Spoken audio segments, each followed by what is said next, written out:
Assalamualaikum warahmatullahi wabarakatuh, sobat YouTube. Apa kabar sobat semua? Semoga sobat semua dalam keadaan sehat sobat ya, dan makin sukses, amin. Ini di depan kita sekarang ada motor Vario 125 sobat ya, dengan kasus kerusakan pada saat kita on kan kontak lalu kita tekan starter, dia susah hidup sobat ya. Jadi di bagian tadinya kita buka atau kita periksa di bagian sensor crankshaft atau yang sering kita sebut juga sensor CKP sobat ya. Nah, jadi di bagian sensor itu nggak ada masalah. Jadi setelah kita teliti lagi, ternyata di bagian komprensi atau kalau di bagian bahasa mobil itu perpak deksel ya. Kalau motor sama ya, packing head itu ada kebocoran sobat ya. Jadi gimana cara kita ngeliatin kebocoran di bagian perpak itu? Di bagian air radiator itu nyembur sobat ya. Sekarang kita kontak on, lalu kita hidupkan sobat ya. Ini agak susah hidupnya, dia harus putaran cepat baru dia baru mau hidup sobat ya. Terus di posisi stasioner juga dia nggak mau. Nanti kalau kita gas ya, gas agak kenceng, ya airnya nyembur sobat ya. Nah, jadi seperti itu sobat ya. Sobat udah lihat ya, untuk menghidupkannya sangat susah sobat ya. Nah, sekarang ini nggak mau kita buka di sini, tapi kita mau lepasin ya biar enak bukanya. Luasa kita ngebuka di bagian silindernya sobat ya.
Oke sobat ya, ini udah kita buka ya bagian silinder head.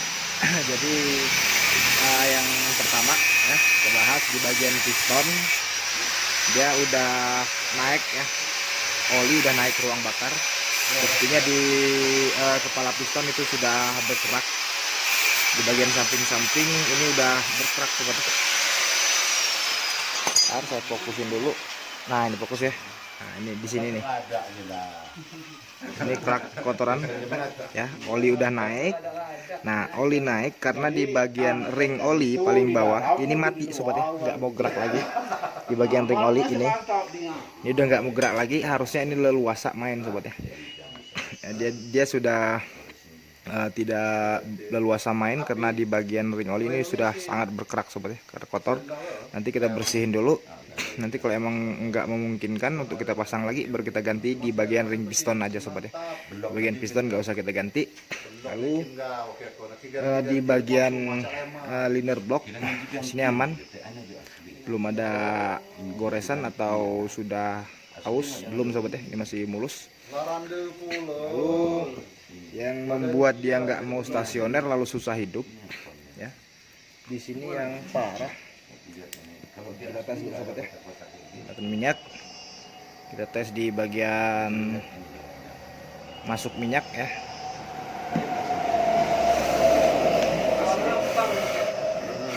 Di bagian klep minyak itu aman sobat, tuh nggak ada rembes, dia aman. Lalu kita cek di bagian keluar sobat ya. Tuh, ini yang paling parah. Ya sobat lihat ya. Dia ngucur terus ya. Ini parah ini sobat ya, kebocorannya. Nah, jadi nantinya kita lakukan skir klep, dua-duanya kita skir. Lalu di bagian seal klep kita ganti ya. Lalu di bagian packingnya kita ganti semua sobat ya. Oke, nah sekarang kita bersihin dulu di bagian head silindernya ya, baru kita skir sobat ya.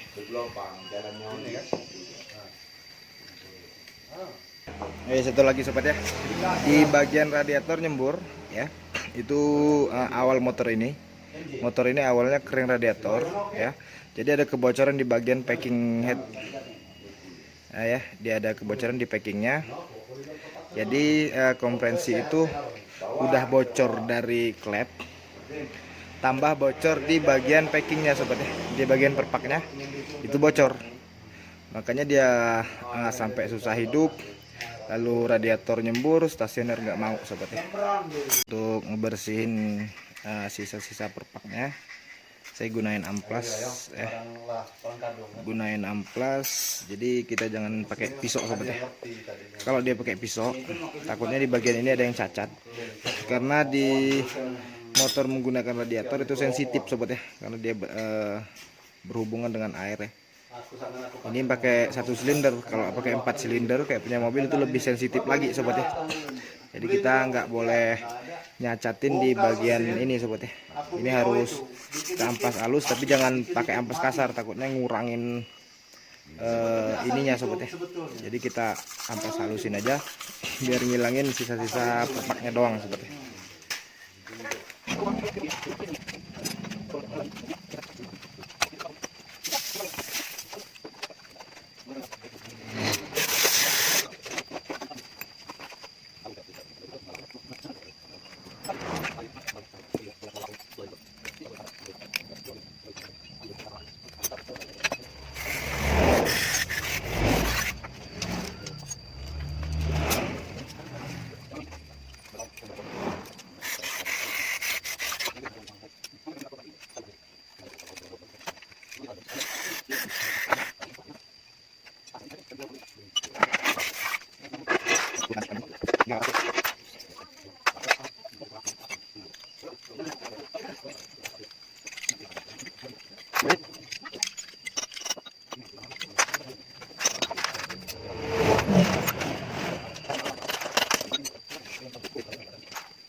Ini sudah selesai sobat ya.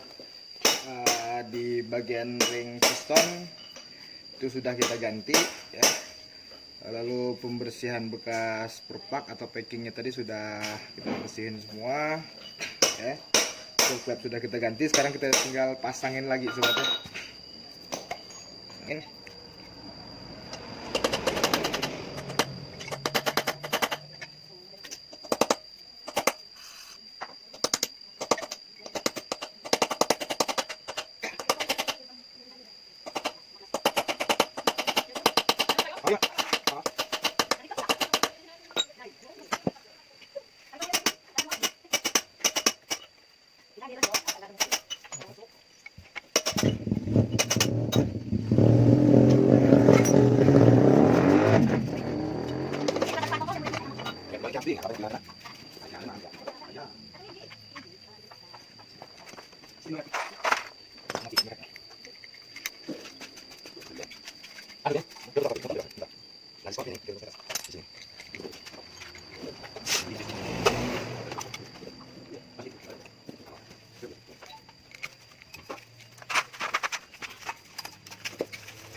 Alhamdulillah sobat ya, pemasangannya sudah selesai ya. Tadi saya nggak record seluruh pemasangannya, durasinya nanti terlalu panjang ya.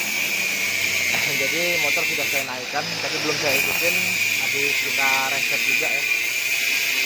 Itu DLC nya masih hubung ke laptop, takutnya ada error. Nah sekarang kita coba hidupin ya, untuk dengerin apakah sudah normal atau belum.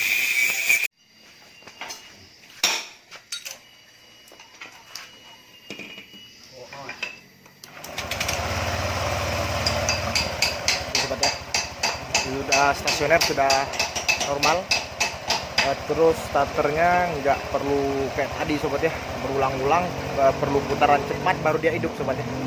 Nah jadi kita tes sekali lagi sobat ya, biar jelas. Kita matiin dulu, kontak lagi, baru kita starter. Langsung hidup sobat ya. Di putaran atau sirkulasi radiator sudah normal juga, nggak ada lagi kebocoran di perpak headnya. Jadi untuk pengalaman kita bersama sobat ya, memang ada beberapa penyebab vario dengan kerusakan seperti ini sobat ya. Salah satunya yang seperti saya bilang di awal video tadi, itu di sensor crankshaft ya, itu bisa ya. Lalu di bagian jalur minyak ada yang tersumpat juga bisa ya, soalnya macam-macam sobat ya. Dan yang saya temuin untuk motor ini sekarang, ternyata itu ada kebocoran di bagian kompensi, makanya dia putaran starter harus cepat baru dia mau hidup sobat ya. Nah jadi alhamdulillah motornya sekarang sudah normal sobat ya. Semoga videonya bermanfaat. Wassalamualaikum warahmatullahi wabarakatuh.